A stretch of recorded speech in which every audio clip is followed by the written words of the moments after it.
আপনারা এমন একজন মানুষকে খুঁজে বের করবেন বিগত 17 বছর আপনারা যে কষ্ট করেছেন সেই কষ্ট যেন না করতে হয়। যে মানুষ আপনাদেরকে দিতে পারবে সেই মানুষ সম্পর্কে আপনারা খোঁজ নেন, কে আপনাদেরকে দিতে পারবে আর কে আপনাদের কাছে শোষণ করবে। আমরা ঠিক ব্যারিস্টার আমিনুল হকের মতন আরেকজন মানুষকে আমরা এই গোড়াগাড়ি অঞ্চলে প্রতিষ্ঠিত করবো। সে যদি তারেক হয় তারেকই করবো, তাকে চাইতে যদি ভালো কোনো ব্যক্তি আসে আমরা তাকে প্রতিষ্ঠিত করবো। তো তারপর থেকে উনি বহু শারীরিক অসুস্থতার মধ্যে থেকে আজকে একটা পর্যায়ে পৌঁছেছে। তো ওনার ইচ্ছা আত্মমানবতার সেবায় কিছু মানুষের জন্য কাজ করা, সেই লক্ষ্যে উনি কাজ করে যাচ্ছেন।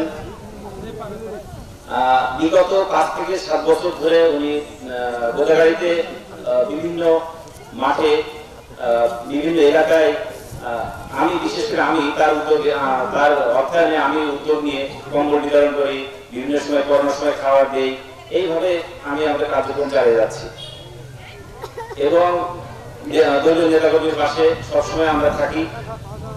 তো এখন আমি উদাহরণ দিয়ে আপনাদের বললে বুঝতে পারবেন যে আমরা যদি বলি যে একজন একটা পরিবারের পিতাকে সবসময় বাসায় থাকতে হবে তাহলে তো আর ইনকাম হবে না, ইনকাম করতে পারবে না।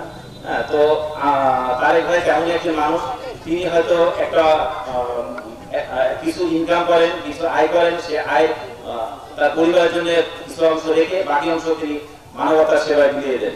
এটাই তার আদর্শ, এটাই তার নীতি।